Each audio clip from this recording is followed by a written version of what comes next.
இந்த முனியாண்டி விலாஸ் ஹோட்டலில் ஒரு தட்டில் கொண்டு வரானு பாருங்க, தலைக்கறி இருக்குது, போட்டி இருக்குது. அது மாதிரி அந்த தெலுங்குல இருந்து ஒரு நடிகர் இருக்காரு, மலையாளத்தில் ஒரு நடிகர் இருக்காரு, கன்னடத்தில் ஒரு நடிகர் இருக்காரு. இது பேன் இண்டியா மூவி அப்படின்னா யாரும் ஏற்றுக்குறாங்களா? ஒரு பெரிய ஒரு 25 வருஷம் ட்ராவல் பண்ணிட்டாங்க. அந்த அந்த அந்த இது போயிடும், அந்த ஒரு ஃபயர் போயிடும். காசு பணம் பேர் புகழ் எல்லாம் பார்த்துட்டாங்க, உலக நாடுகள் முழுவதும் போயிட்டாங்க. இன்னி பேர் புகழ் காசு பணத்தை சம்பாரிச்சு ஒன்றும் வரல அப்படிங்கிற ஒரு அலுப்பு தட்டும் இல்லை. அது ஒன்று. ரெண்டாவது ஜெனரேஷன் கேப். சங்கர்லாம் ஒரு இன்டர்வியூவில் சொல்கிறாரு, நான் வந்து விமர்சனத்தையே கேட்க மாட்டேன், படிக்க மாட்டேன், விமர்சனத்தை கேட்க மாட்டேன். விமர்சனத்தை பார்க்காமலோ விமர்சனத்தை கேட்காமலோ ஒரு எப்படி அடுத்த கட்ட வளர்ச்சி இருக்கும். பிஸ்னஸ் இருக்குது. இப்போ மணியத்தனை படம்னா நெட்ஃப்ளிக்ஸில் வந்து கண்ணை மூடிட்டு வாங்கிடுவான், ஒரு பாலிவுட்டில் கொண்டு விற்கிறதுக்கு படத்தை வாங்கிடுவாங்க. அப்போ அப்படிங்கும்போது அவங்க கொஞ்சம் நம்ம படம் எப்படி இருந்தாலும் வித்துரும்ல. மூத்த பத்திரிகையாளர் சுபேஷ் சார் அவரோட இணைஞ்சிருக்காரு. வணக்கம் சார். வணக்கம் சார். இப்போ வந்து கொஞ்ச நாளுக்கு முன்னாடி வந்து இந்தியன் திரைப்படம் பார்த்து நமக்கு மிகப்பெரிய ஒரு அதிர்ச்சி கொடுத்தாரு சங்கர் சார். சரி, அதை தாண்டி வந்து பார்த்தீங்கன்னா ராம் சரணை வச்சு ஒரு படம் பண்ணார். அந்த படமும் நம்மளுக்கு என்ன இவங்க இவ்வளோ எக்ஸ்பீரியன்ஸாக இருக்காங்க, இதுக்கப்புறமா இப்போ திரும்பவும் வந்து பார்த்தீங்கன்னா அடுத்த திரைப்படம் இப்போ வந்திருக்கு பாருங்கள், தக் லைஃப். அதை பார்த்த உடனே நம்மளுக்கு ஷாக்காக இருக்குது. மிகப்பெரிய சீனியர் இயக்குனர்கள்லாம் ஏன் தொடர்ந்து இந்த மாதிரியான ஒரு ஃப்ளாப் படங்கள், ரசிகர்களை வந்து தியேட்டரில் போய் பணம் கொடுத்து பார்க்குற அந்த பணத்தை வந்து எதுக்கு வேஸ்ட் பண்ணுறாங்க? இது வாண்டடாக நடக்குதா, இல்லை வந்து நாங்கள் எங்களுக்கு பிஸ்னஸ் வந்தால் போதும், பார்க்குற ரசிகர்களை பற்றி எனக்கு கவலை இல்லை அப்படிங்கிற மைண்ட் செட்டுக்கு வந்துட்டாங்களா? இல்லை, முதல்ல சங்கர் எடுத்துக்கிட்டிங்கன்னா முதல் படம் ஜென்டில்மேன் படத்தை வந்து குஞ்சுமோனுக்கு சரத்குமாருடைய டேட் இருக்குது. அப்போ சரத்குமாருக்காக ஒரு கதை பண்ணுங்கன்னு சொல்கிறாரு. இவர் வேற ஒரு கதை சொல்கிறார். இல்லை ஒரு ஆக்ஷன் படம் பண்ணுவோம், ஆக்ஷன் ஓரியன்ட் படம் பண்ணுவோம், சூரியன் அப்போ ஹிட்டு, சூரியன் மாதிரி ஒரு படம் பண்ணோன்னே வேறு கதை பண்ணிட்டு வாங்கன்றாரு. சரத்குமாருக்காக ஒரே நாள் வந்து ஒரு நடேஷன் பார்க்கில் உட்காந்து ஒரு 3 ஹவர்ஸில் உருவான கதை தான் ஜென்டில்மேன். அடுத்த நாள் போய் இந்த கதையை சொல்கிறாரு, அது பிடிச்சி போச்சு. அந்த ஜென்டில்மேன் கதையவே குருன்னு ஒரு கமல்ஹாசன் படம், ஏறக்குறைய ஐவிசிசி டைரக்ட் பண்ண படம், குருன்னு படம், ஸ்ரீதேவி கமல்ஹாசன் எடுத்த படம். இந்த பறந்தாலும் விட மாட்டேன் சாங்லாம் கூட பார்த்துருப்பாரு, ஹெலிகாப்டர்லேயே பாடிட்டு போகிற சாங்கெலாம் இருக்கும். அதில் காலையில் பார்த்தா ஒரு பெரிய பிஸ்னஸ் பண்ணா இருப்பார், நைட்டு பார்த்தா கொள்ளையடிப்பார், கூட வந்து கவுண்ட் பண்ணியிருப்பார். இந்த படத்தில் வச்சு மைத்தன் இருப்பார். அதே மாதிரி ஒரு தங்க மீனை கொள்ளையடிக்கும், எல்லா சீக்வன்ஸ் ஆல்ரெடி இருக்கும். அதே மாதிரி வந்து ஒரு ஹாஸ்பிட்டல் கட்டுவார், இதில் வந்து ஸ்கூல் கட்டுவார், எல்லாம் இருக்கும். அப்போ அதை இன்ஸ்பிரேஷனாக வச்சுக்கிட்டாரா இல்லை அதை வச்சா இருந்தாலும் அதே மாதிரி ஒரு படம் பண்ணார்.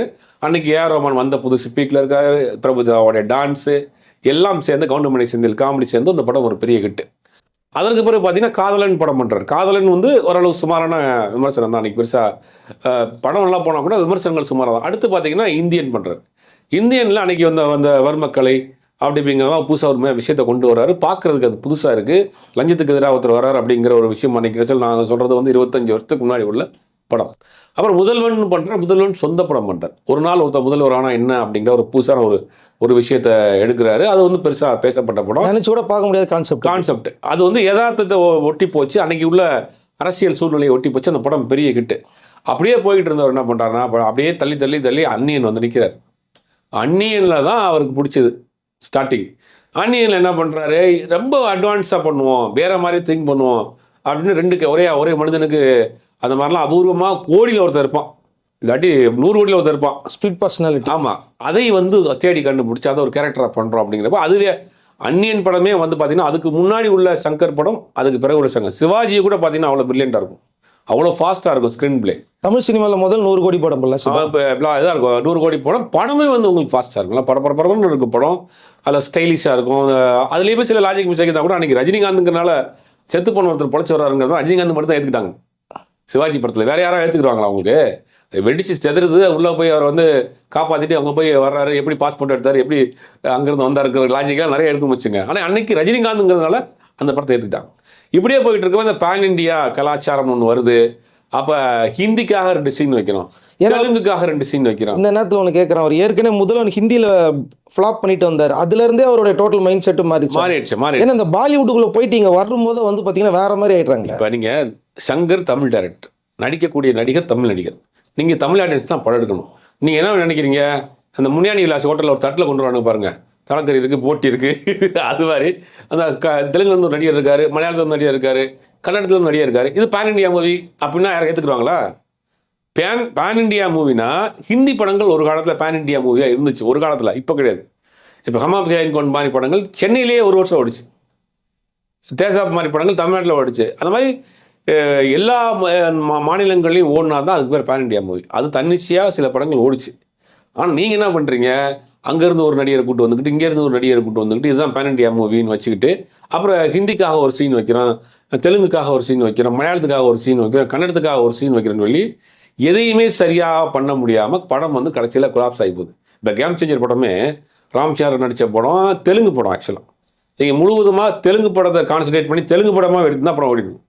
நீங்கள் தமிழ்லேயும் அந்த படத்தை வரணும், தமிழ்லேயும் கான்சன்ட்ரேட் பண்ணுறதுக்காக தெலுங்கு ஆடியன்ஸுக்கு கொஞ்சம் சில விஷயங்களை மாற்றுறீங்க, தமிழ் ஆடியன்ஸுக்கு சில விஷயங்களை மாற்றுறீங்க. ரெண்டையும் சேர்த்து என்ன ஆச்சுன்னா அது வந்து சாப்பாடு குழஞ்சி போய் ஒரு மாதிரி வந்துடுது இல்லையா, அந்த மாதிரி ஆயிடுது. வேற ஒரு மொழி திரைப்படமா வேற ஒரு எந்த மொழியும் தெரியாமல் ரெண்டு பேரையும் குழம்பிட்டாங்க. தெலுங்கு ஆடியன்ஸ் குழம்பிட்டாங்க, தமிழ் ஆடியன்ஸ் இது எந்த படம். அப்போ வந்து ரெண்டாவது ஒரு விஷயம் வந்து இந்த ஜெனரேஷன் கேப். ஒரு பெரிய ஒரு 25 வருஷம் ட்ராவல் பண்ணிட்டாங்க. அந்த அந்த அந்த இது போயிடும், அந்த ஒரு ஃபயர் போயிடும். காசு பணம் பேரு புகழ் எல்லாம் பார்த்துட்டாங்க, உலக நாடுகள் முழுவதும் போயிட்டாங்க. இன்னி பேரு புகழ் காசு பணத்தை சம்பாரிச்சு ஒன்று வரல அப்படிங்கிற ஒரு அலுப்பு தட்டும் இல்லை, அது ஒன்று. ரெண்டாவது ஜெனரேஷன் கேப், அதெல்லாம் சேர்த்து தான் இவங்களுக்கு சமீபகாலமாக கொடுக்கக்கூடிய தோல்வி படம். அதே மாதிரி இங்கே மணிரத்னம் எடுத்துட்டீங்கன்னா ஆரம்பத்தில் பார்த்தீங்கன்னா நீங்கள் வந்து நாயகன் வரைக்கும் அவருடைய நாயகனுக்கு முன்னாடி நாயகனுக்கு பின்னாடி இருக்கணும். நாயகனுக்கு முன்னாடி வந்து இதய கோயிலாக இருக்கட்டும், பகல் நிலவாக இருக்கட்டும், அன்னைக்கெல்லாம் அவர் படங்கள் வந்து ஒரு நார்மலாக இருந்தது, தனித்துவமாக இருக்காது. இதய கோயிலும் பகல் நிலவும் தனித்துவமாக இருக்கும். அன்னைக்கு வந்திருக்கக்கூடிய கே ரங்கராஜ் படம், அன்னைக்கு வந்திருக்க மனோபாலா படம், அன்னைக்கு வந்திருக்க மணிவண்ணன் படம் மாதிரி தான் இருக்கும். அன்னைக்கு இருக்கக்கூடிய டேரக்டர்ஸ் பண்ணக்கூடிய படமாக இருக்கும். நாயகனில் தான் வந்து அந்த படத்தை வந்து மொத்தமாக வந்து மாற்றுறாரு. அதாவது ஷார்ட் கம்போசிஷனாக இருக்கட்டும், டைலாக் டெலிவரியாக இருக்கட்டும், அவருக்குன்னு ஒரு ஸ்டைலை உருவாக்குறாரு. அதுக்கப்புறம் நாயகன், தளபதி, வரிசையாக அடுத்தடுத்த படங்களில் வந்து அவருக்கான ஒரு சிக்னேச்சரை உருவாக்குறாரு. நம்மளுக்காக எடுத்தார், தமிழ் ரசிகர்களுக்காக படம் எடுத்தார். முழுக்க தமிழ் ரசிகர்கள் அதை வந்து வித்தியாசப்படுத்தினார். ஒரு ஷார்ட்டை நீங்கள் இப்படி தான் வைக்கணுங்கிறத அதை வேற மாதிரி காமிச்சார். லைட் இப்படி தான் பண்ணணுங்கிறது லைட் வேற மாதிரி காட்டுறாரு. பி.சி. ஸ்ரீராம் ரெண்டு பேரும் அது வரைக்கும் நீங்கள் வந்து பார்த்துக்கிட்டு இருந்த ரஜினிகாந்த் வந்து இந்த படத்தில் ஒரு மாதிரி வேற ஒரு கலர் டோனில் காட்டுறாரு. மம்முட்டி அங்கே வேற மாதிரி பார்த்துக்கிட்டு இருந்த மம்முட்டி இங்கே ஒரு கலர் டோனில் காட்டுறாரு. கமலஹாசன் அங்கே வந்து ஒரு 3 கெட்டப்பில் காட்டுறாரு. அப்படிங்கிறதெல்லாம் புதுசாக இருந்துச்சு. ஆனால் அன்னைக்கு காலகட்டத்துக்கு அது புதுசாக இருந்துச்சு. இன்றைக்கி என்ன பண்ணுறாங்க அப்படின்னா அவரும் என்ன பண்ணுறாங்க, இதே பேன் இண்டியா படம் அப்படின்னு நினச்சி என்ன பண்ணுறாங்க, அதுக்கு தேவையான சில மசாலாக்கள்லாம் தூக்கி போடுறப்ப என்ன ஆச்சுன்னா ஒரிஜினல் ஃப்ளேவரே கிடைக்காம போயிடுச்சு. ராவணன் படத்தை தான் நீங்கள் சொல்கிறீங்க. ராவணன் படத்தை வந்து பார்த்தீங்கன்னா தமிழ், தெலுங்கு, அதாவது ஒரு அங்கே அபிஷேக் பச்சன் நடிச்சுன்னு இங்கே வந்து இவர் விக்ரம் நடிச்சிட்டு இருப்பாரு. அந்த படம் ஒட்டவே இல்லை ஆக்சுவலாக. அந்த படம் ஒரே இதை நீங்கள் ஒரு வேலையை 2 தடவை செஞ்சாலும் நமக்கு போர் அடிச்சு போமே. ஒரே டயலாக நீங்கள் திருப்பி பேசியிருந்தா போர் அடிச்சு போகும். ரெண்டாவது ஸ்கிரிப்ட் வந்து நீங்கள் ஒன்று பண்ணிடுங்க. இந்தியாவில் இருக்கக்கூடிய ஒரு விஷயம் புரிஞ்சுக்கணும், இந்தியாவில் இருக்கக்கூடிய சினிமா கேட்டகரி வந்து ஒரே மாதிரி தான். தமிழுக்கு வேறு, ஹிந்திக்கு வேறு எல்லாம் கிடையாது. ஸ்கிரிப்ட் இல்லாமல் எல்லா மொழியிலும் ஓடும். இப்போ தென்காசி பட்டணம் தமிழ் ஒரு படம் வந்துச்சு, அப்புறம் மலையாளத்தில் ஓடிச்சு, தெலுங்கில் ஓடிச்சு, பல லாங்குவேஜில் டப் பண்ணி போட்டாங்க. அப்போ எல்லாரும் நிறைய ரசிக்கிறாங்க. அப்போ அந்த மாதிரியான ஸ்கிரிப்டை தான் நீங்கள் பேன் இண்டியா ஸ்கிரிப்ட் ரெடி பண்ணணும், பேன் இண்டியா நடிகர் ரெடி பண்ணக்கூடாது. இவங்க பண்ணுற தப்பு என்னன்னா பேன் இண்டியா படம் பண்ணுறோம் அப்படின்னு முழுவதுமாக அங்கே அந்த படத்துக்காக தெலுங்குக்காக ஒரு சீனு, மலையாளத்துக்காக ஒரு சீனு, கன்னடத்துக்காக ஒரு சீன் வச்சுட்டு என்ன பண்ணுறாங்கன்னா அது முழுவதுமாக பண்ணுறாங்க. மணிரத்னத்தை பொறுத்த வரைக்கும் 25 வருஷம் ஒரு சினிமாவில் ஒரு 30 வருஷமாக ஒரு அசைக்க முடியாத ஒரு நபராக இருக்கிறாரு. பலருக்கும் இன்னைக்கு சினிமாவில் வந்து மானசீக குருநாதர். அவர்கிட்ட நிறைய பேர் ஒர்க் பண்ணியிருக்க மாட்டாங்க, இருந்தாலும் அவரை தான் குருநாதராக நினச்சிட்டு இன்னைக்கு சினிமா டேரக்டர் நிறைய பேர் இருக்கிறாங்க. ஏன்னா அவருடைய அந்த ஷார்ட் கம்போசிஷனாக இருக்கட்டும், டைலாக் ஒரு புதுமை பண்ணார். சமீப காலமாக என்னென்னா ஒரு கேப் வருது, ஜெனரேஷன் கேப்பு. அதை வந்து இவங்க வந்து அப்டேட் பண்ணாமல் இருக்கிறாங்க. இப்போ சங்கர்லாம் ஒரு இன்டர்வியூவில் சொல்கிறாரு, நான் வந்து விமர்சனத்தையே கேட்க மாட்டேன், படிக்க மாட்டேன், விமர்சனத்தை கேட்க மாட்டேன். விமர்சனத்தை பார்க்காமலோ விமர்சனத்தை கேட்காமலோ ஒரு எப்படி அடுத்த கட்ட வளர்ச்சி இருக்கும்? அது சினிமா மட்டும் கிடையாது, எந்த தொழிலையுமே சரி. உங்கள் வீட்டில் ஒரு தவறு பண்ணிகிட்டே இருக்கீங்க, வந்து நம்ம ஒரு தப்பு பண்ணுறோம்னா நமக்கு தெரியாது, நமக்கு தப்புன்னு தெரிஞ்சு அந்த தப்பு பண்ண மாட்டோம், நமக்கு தெரியாமல் ஒரு தப்பு பண்ணிகிட்டே இருப்போம். அப்போ யாராவது அவங்க சொன்னால் தான் ஓஹோ தப்பாக பண்ணிகிட்டு இருக்கோமோன்னு தோணும். அப்போ நான் விமர்சனத்தை நான் கண்டுக்கிற மாட்டேன் அப்படின்னு சொல்கிறதே வந்து எனக்கு அப்டேட்டடாக இல்லை. அதுதான் ஒன்று. யார் சொன்னாலும் நான் கேட்க மாட்டேன், என் ஸ்டைலில் தான் நான் படம் பண்ணுவேன் அப்படின்னா நீங்கள் ஒன்றும் அப்டேட்டடாக இல்லை, பின்னாடியே இருக்கிறீங்க. இப்போ 4 பேர் விமர்சனம் சொல்கிறான், 4 பேர் ஒன்றா சொல்கிறானா, வேறு வேறையாக சொல்கிறானா, அதில் தவறு இருக்கான்னு நீங்கள் அனலைஸ் பண்ணால் தானே நீங்கள் இது பண்ண முடியும். பாலச்சந்திரன் அன்றைக்கி படம் பண்ணார்னா ஃபஸ்ட் ஷோ வந்து தேட்டரில் பார்ப்பார், ஆடியன்ஸோட க்ரௌடோட உட்காந்து பார்ப்பார். அப்போ எந்த சீனில் கை தட்டுறாங்க, எந்த சீனில் வந்து இது பண்ணுறாங்கிறது அவர் பல்ஸ் பார்க்குறாரு. அப்போ நீங்கள் இன்றைக்கி அதை தேட்டர் கூட போகணும். நீங்கள் சோஷியல் மீடியா வந்துருச்சு, யார் என்ன போட்டிருக்கா, என்ன மாதிரி ஃபீட்பேக் இருக்குங்கிறத பார்க்கலாம். தேட்டரில் போய் உட்காந்து பால்கனியில் உட்காந்து படம் என்ன மாதிரி ரசிக்கிறாங்கன்னு பார்க்கலாம், ஊருக்கு போகலாம். அப்போ தானே உங்களுக்கு ஒரிஜினல் தெரியும். நான் விமர்சனத்தை நான் வந்து கேட்க மாட்டேன், ஃபீல்டுக்கு போக மாட்டேன், நான் நினைக்கிறதான் படம் பண்ணுவேன், அதை கேட்டால் பார்த்தா பாருங்கள் அது உங்கள் தலையெழுத்துன்னு அப்படி சொல்கிறது வந்து அது எந்த விதத்தில் நியாயம்? இந்தியன் 3 வருமா வராதா சார்? இல்லை இந்தியன் 3 வந்து ஆரம்பிக்கிறதுக்கான படத்தை ஆல்மோஸ்ட் பாதி முடிச்சு வச்சுட்டாங்க. இன்னும் கொஞ்சம் எடுத்தாங்கன்னா படம் ரிலீஸ் ஆயிரும். ஆனா பெரிய அமௌண்ட் கேட்கறாரு, நீங்க சொல்றீங்க கொஞ்சம் தான் எடுக்கணும், அதுக்கே பெரிய அமௌண்ட் கேட்கறாரு. இல்லை இந்த படமும் தக் லைஃப் ஒரு பெரிய அடி. அதனால கமல் வந்து இந்த இந்தியன் 3 தூசி கட்டி தட்டி எழுப்பி பண்ணுறதுக்கு வாய்ப்பு இருக்குது. ஏன்னா வந்து அவங்க இன்வெஸ்ட் பண்ணியிருக்காங்கல்ல, பணத்தை போட்டவங்க இன்வெஸ்ட் பண்ணியிருக்காங்க. படமும் முடங்கி கிடக்கு, ரொம்ப வருஷத்துக்கு முன்னாடி எடுக்கப்பட்ட படம். அதனால் இந்தியன் 3 திருப்பி ஆரம்பிக்கிறதுக்கு வாய்ப்பு இருக்குது. சங்கருடைய அடுத்த படத்தை பத்தி எதுவுமே இல்லை சார். அதான் வேல்பாரி அவர் பண்ணுறதுக்காக ஒரு ஸ்கிரிப்ட் பண்ணிட்டு இருக்கிறாரு. பட் வேல்பாரி கதையே வந்து ஒரு கைது மேல் நடக்கிற மாதிரியான கதை. ஏன்னா பல படங்கள்ல அந்த வேல்பாரி கதை வந்துருச்சு. எனக்கு கங்குவாரை விட பல காட்சிகள் வந்துருச்சு, நிறையா படங்கள் வந்துருச்சு. ஒரு மலையில் வாழக்கூடிய ஒரு அரசரை பற்றிய கதையை அது எப்படி போராடுறாங்க வைக்கணும் பீரியட் படம், பெரிய செலவு. அதை வந்து யாரும் ஒன்றும் ப்ரொடியூசர்ஸ் ஒன்றும் சரியாக அமையலை, அவரே பண்ணலாமான்ற மாதிரி ஒரு பேச்சு போயிட்டு இருக்கு. ஆனால் டிஸ்கஷன் போயிட்டு இருக்காரு இந்த கதையை வந்து சினிமாவுக்கு தகுந்த மாதிரியான திரைக்கதையாக மாற்றுறதுக்கு. தெலுங்கு சினிமாக்காரங்க வந்து இன்னும் அவங்களுக்காக தான் படம் எடுக்கிறாங்க. அவங்க ஆடியன்ஸுக்கு எப்படி பிடிக்குமோ அவங்க ஊர்லேயே நல்லா புரிகிற மாதிரி இந்த வீடுலேருந்து ஸ்டைலில் இருந்து, அதே மாதிரி மலையாள சினிமா தெரியும், இன்னும் அவங்க அந்த வேஷ்டி கட்டிட்டு அது எவ்வளோ பேர் நடிகர் அந்த எடுக்கிறாங்க. ஆனால் நம்ம தமிழ் சினிமாவில் மட்டும் வந்து பார்த்திங்கன்னா பேன் இண்டியா படம் எடுக்கிறேன் அப்படின்னு சொல்லிட்டு அது கூட பரவாயில்ல. இது மாதிரி மூத்த இயக்குனர்கள் சங்கர், மணிரத்னம் இவங்களெல்லாம் வந்து பார்த்திங்கன்னா தமிழ் நடிகர்களை வந்து பார்த்திங்கன்னா டிக்கெட் கொடுத்து பார்க்குறதுக்கு மட்டும்தான் வச்சுக்கிறாங்களே தவிர கதைகளை வந்து பார்த்திங்கன்னா மற்றபடி அதர் லாங்குவேஜில் மட்டுமே சேர்த்து ஸ்கிரிப்ட் எழுதுகிற மாதிரி இருக்குது. இல்லை நீங்கள் சொல்கிறது பார்த்தா தெலுங்கு சினிமா இண்டஸ்ட்ரியை பொறுத்த வரைக்கும் இதே அன்றைக்கி அந்த கலர்கலரான சட்டைகள், ஓடுற ட்ரெயின் ஒத்த கையில் நிப்பாட்டுறது, அந்த பில்டப் ஹெலிகாப்டர்லேருந்து தவி குதிக்கிறது, இந்த சீன்ஸ்லாம் ஒன்றும் இருக்குது. ஆனால் குவாலிட்டி மாற்றிட்டாங்க, நல்ல டெக்னிக்கல் வைஸ் குவாலிட்டி மாற்றிருக்கிறாங்க, டெக்னிக்கல் வைஸாக குவாலிட்டி மாற்றிருக்காங்க. ஆனால் அவங்களுடைய ரசனை மாறல. அன்னைக்கு உங்களை வந்து ஃபிலிமில் அதே கலர் கலராக பார்த்துட்டு இருந்தாங்க, இன்றைக்கி டிஜிட்டலில் கலர் கலராக பார்க்குறாங்க, அவ்வளோதான். ஆனால் அது வந்து அவங்க ஸ்டைல் இதாக பல்ஸ் பிடிச்சாங்க. ஏன்னா தமிழை காட்டிலும் தெலுங்கு மார்க்கெட் பெருசு, பிஸ்னஸ் பெருசு. அதே நேரத்தில் நான் சமீபத்தில் நான் ஒரு 2-3 தெலுங்கு படம் பார்த்தேன், ஃபேமிலியோட பார்த்து ரசிக்கிற மாதிரி இருந்தது இல்லை சார்.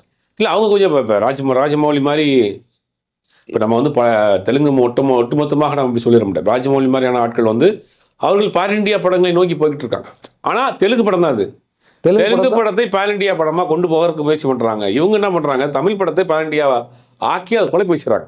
இது அவங்க டிஃப்ரென்சியேஷன் புரியாமல் இங்கே நிறைய நடக்க சிக்கல். இல்லை நீங்கள் சொல்லும்போது ராஜமௌலி கிட்ட வந்து நிறைய பேர் வந்து எவ்வளோ வேணாலும் இன்வெஸ்ட் பண்ணுறேன், எங்கள் லாங்குவேஜ்க்கு படம் பண்ணப்போ அவர் சொன்னாராம், எனக்கு வந்து நீ எத்தனை கோடி கொடுத்தாலும் நான் தெலுங்கு ஆடியன்ஸை எங்கள் ஊரை மைண்டில் வச்சு தான் என்னால் படம் எடுக்க முடியும், இதுலேருந்து வேணால் நான் மற்றபடி போடுமே சார் அவர் தான் சொன்னாரே தவிர. ஆனால் நம்ம ஆளுங்க அந்த மாதிரி சொல்ல மாட்டேன்றாங்க, அதை ஒத்துக்கிற மாட்டாங்கல்ல. இப்போ யார் எந்த சூழ்நிலையில் வளர்கிறாங்களோ அதை சார்ந்த கதைகளை எடுத்து படம் பண்ணுறப்ப தான் சக்ஸஸ் பண்ணுவாங்க. பாரதி ராஜா இன்னைக்கு வரைக்கும் கொண்டாடுறாங்கன்னா அவர் அந்த மண் சார்ந்த படங்களை அவர் வாழ்வியலில் பார்த்த விஷயங்களை பண்ணுறாரு. வடிவேல் காமெடி நம்ம நிறையா கொண்டாடுறாருன்னா வடிவேல் அவர் நிறைய பார்த்த விஷயங்களை அப்படி பிரதிபலிக்கிறார்.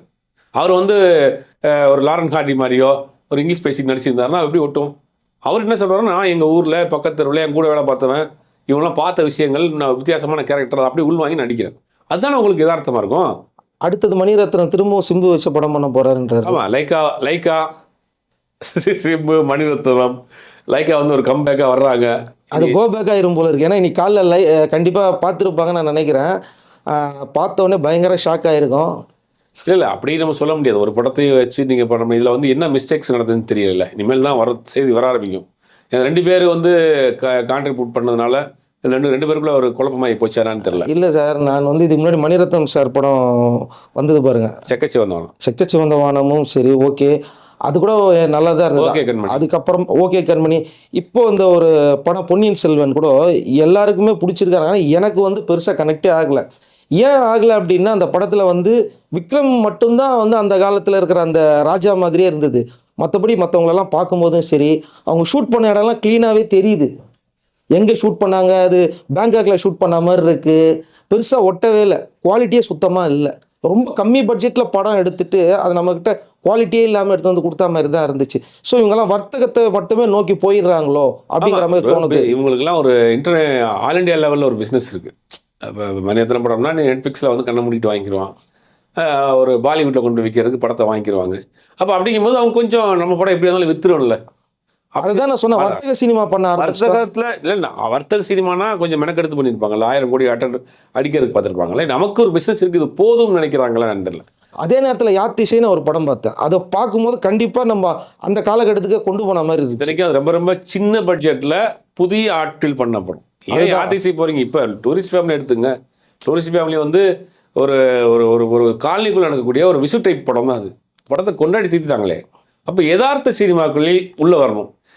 மாபெரும் இயக்குனர்கள், பெரிய இயக்குனர்கள் யதார்த்த சினிமாவை நோக்கி உள்ள வந்தா தான் அவர்களை வந்து அங்கே வந்து சக்ஸஸ் பண்ண முடியும். இந்த 2 பேருடைய சக்ஸஸ் வராது காரணம் சுஜாதாவை எடுத்துக்கலாமா? அவரோட ரைட்டி சுஜாதா எப்போ போனாரோ அப்போ மணி சாரும் சரி, சங்கர் சாரும் சரி, எனக்கு தெரிஞ்சு இல்லை அது வந்து தப்பான ஒரு ஒப்பீடு.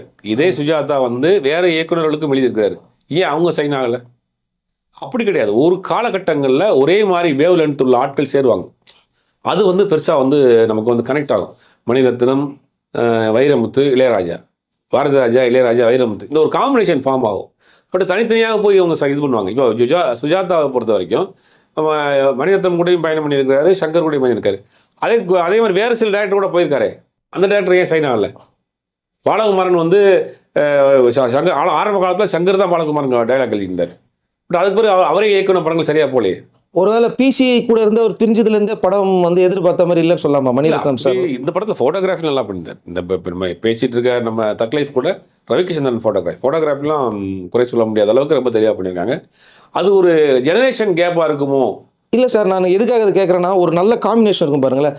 செல்வராகவன் அவங்க ஒரு டீம்னு ஒன்று இருந்தாங்க பாருங்க. அந்த டீம் பிரிஞ்சதுலேருந்தே யாருமே பெருசாக சக்ஸஸ் ஆகலை. அப்புறம் விக்ரமன் சார் இருந்தார். அவங்க டீம் பிரிஞ்சதுக்கு அப்புறமா பெருசாக வந்து சக்ஸஸ் ஆகலை, யாருமே ஷைன் ஆகலை. பிசி சாரும் அதே மாதிரி இவங்க 2 பேரும் சேர்ந்தாங்கன்னா அங்கே ஒரு மேஜிக் இருக்கும். இல்லை கண்டிப்பாக இருக்கும். அதாவது லைட்டிங்காக ஒரு சினிமாவில் தியேட்டரில் கை தட்டினது வந்து பிசி ஸ்ரீராம் தான். மணிரத்னம் இந்த காம்போ. அதாவது லைட்டிங்காக தியேட்டரில் லைட்டிங்லாம் பார்த்து கை தட்டுவாங்களா? ஒரு படத்துக்கு ஃபோட்டோகிராஃபிக் கை தட்டுவாங்கன்னா எனக்கு தெரிஞ்சு இந்திய சினிமாவில் ஃபோட்டோகிராஃபிக்காக கை தட்டுனா ஒரே கேமராமேன் பிசி ஸ்ரீராம் மட்டும்தான், வேறு யாருக்குமே கிடையாது. அவர்கிட்ட இருந்து வந்ததுக்கு அப்புறமாவே இவர்கிட்ட கொஞ்சம் ஜஸ்ட் லைக் தட் எடுக்கிற மாதிரியே. அது மேபி அது எப்படின்னா ஒரே மாதிரியான வேவ் லென்த்தில் உள்ளவங்க சில விஷயங்கள் ஒரு லிமிட்டுக்கு மேலே போச்சுன்னா ஒரே லென்த்தில் உள்ளவங்க சொல்லுவாங்க இது வேண்டாம், இதை ஸ்டாப் பண்ணலாம். அதுதான் நான் சொன்னேன். இப்போ ஒரு அந்த ஒரு கோஆர்டினேஷன் இருக்கும் 2 பேருக்குள்ள. இது வேணும் வேணாங்கிற டிஸ்கஸ் பண்ணிட்டு ஷூட் பண்ணுறது. இப்போ வேற ஒரு ஆள்னா நீ சொல்கிறத எடுத்து கொடுத்துட்டு போயிடுவோம். அந்த மாதிரி இருந்ததுன்னா தான் இப்போ, ஏன்னா டைரக்டர் ஹரி சார் கூட பிரியன் இருந்த வரைக்கும் பெரிய பெரிய ஹிட்டை கொடுத்துட்டு இருந்தாரு. அவரு போனதுக்கு அப்புறமா அவராலையும் கரெக்டாக இது பண்ண முடியல. ஸ்ரீராம் மணிரத்னம்னா 2 பேருமே ஒரே சின்ன வயசுலேருந்து பழக்கம், ஃப்ரெண்ட்ஸு. இப்போ ஒரு படம் ஒரு காட்சி ஒரு சீன் எடுக்கிறாரு அப்படின்னா இது வேண்டாம், இது ஓவராக இருக்குது, மிகைப்படுத்தப்பட்ட மாதிரி இருக்குது, இதில் மாற்றிக்கலாம் அப்படின்னு இவர் சொல்கிற இடத்துல அவர் இருக்கார். அவர் கேட்குற இடத்துல இருக்கார். ஒரு புது கேமராமேனை போட்டோம்னா இது அவங்க போய் பேசுறதுக்கு பயப்படுவாங்க. இதை எடுத்து கொடுத்து போய் போகிறாங்க, அவ்வளோதான், அவங்களுக்கு வேலை முடிஞ்சு. அப்போ அந்த ஒரு மியூச்சுவலான ஒரு கிவ் அண்ட் டேக் இருக்காது, அந்த ஒரு ரிலேஷன்ஷிப் இருக்காது. புதுசாக வர ஆட்கள்கிட்ட எப்பயுமே ஒரு டீம் ஃபார்ம் ஆகும். அது ஒரு நல்ல டைம் இருக்கிறப்போ ஒரு டீம் ஃபார்ம் ஆகும். அந்த டைம் முடிஞ்சு அந்த டீம் வந்து பனால் ஆயிரும். ஏன்னா முதல் டைரக்டர்னு சொல்கிறதே வந்து சினிமோட்டோகிராஃபர் தான். அவருக்கு தான் ஃபஸ்ட்டு விஷுவலாக என்ன வரப்போகுது, எப்படி கொடுக்க போகிறோன்னு தெரியும். ஸோ அந்த இடத்துல வந்து அதே மாதிரி கேமராமேன் ஜீவா சார் கூட அந்த இடத்துல சொல்லிடுவாராம, இதுக்கு மேலே வேணாம், இதுக்கு மேலே போதும் அப்படின்னா அந்த சீன் ரொம்ப லென்த்தாக போகும். படத்துக்கு வந்து மிக முக்கியமான 2 பேர், ஒன்று கேமராமேன், இன்னொன்று எடிட்டர். 2 பேரையும் படத்தை வந்து தலைகீழாக கூட மாற்றிடுவாங்க. அது குறிப்பாக ஒரு எடிட்டர் வந்து படத்தை கொடுத்துட்டிங்கன்னா அந்த எடிட்டர் வந்து படத்தை தலைகீழாக மாற்றி கூட கொண்டு வரலாம். உதாரணத்துக்கு இதே வெர்ஷன் தக்லைஃபை இன்னொரு எடிட்டரை கொடுத்தீங்கன்னு வச்சுக்கோங்க, அந்த படத்தை நீங்கள் வந்து ரிவர்ஸில் எடிட் பண்ணி காமிப்பாங்க. அது வந்து வேறு மாதிரி இருக்கும். ஆனால் அதுக்கு இயக்குனர் ஒத்துக்கணும். இப்போ உதாரணத்துக்கு தக்லைஃப் படத்தை நான் பார்த்துட்டேன், எனக்கு ஒரு ஐடியா இருக்குது இந்த படத்தை எப்படி எடிட் பண்ணலான்னு. ஃப்ளாட்டாக இருக்குது படம். படத்துக்கு வந்து ஒரு ஆஃப் வேலேருந்து ஆரம்பிப்போம். பார்த்தீங்கன்னா ஓப்பன் பண்ணோடனே கோவாவில் ஒரு டான்ஸோட ஆரம்பிப்போம்.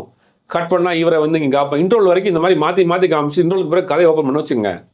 அது வரைக்கும் வந்து கமலஹாசன் யாரு, இவங்க 2 பேருக்குள்ள என்ன பாண்டிங்கே இல்லாமல் கொண்டு போயிருந்தா நல்லா இருந்திருக்கும். இதே சீனை இதே படத்தை அப்படி கட் பண்ணலாம், நல்லா இருந்திருக்கும். நீங்கள் எடுத்தோடனே பார்த்தீங்கன்னா கோவாவில் வந்து ஒரு இதில் ஒரு டான்ஸ் பண்ணிட்டு இருக்கிறாரு, அங்கே ஒரு கேங் துரத்திக்கிட்டு இருக்கு, இவரை பார்த்தா இங்கே ஒரு கேங், இவங்க 2 பேர் யாரு, இவங்க 2 பேருக்குள்ள என்ன ரிலேஷன்ஷிப். அப்புறம் இன்ட்ரோல் பிளாக்ல ஒன்று 2 பேரும் ஒன்றா சேர்த்துட்டு இன்ட்ரோல் பிளாக்கை போட்டு வச்சாங்க. இதே சீனை தான், இதே படத்தை இதே சீன் தான்.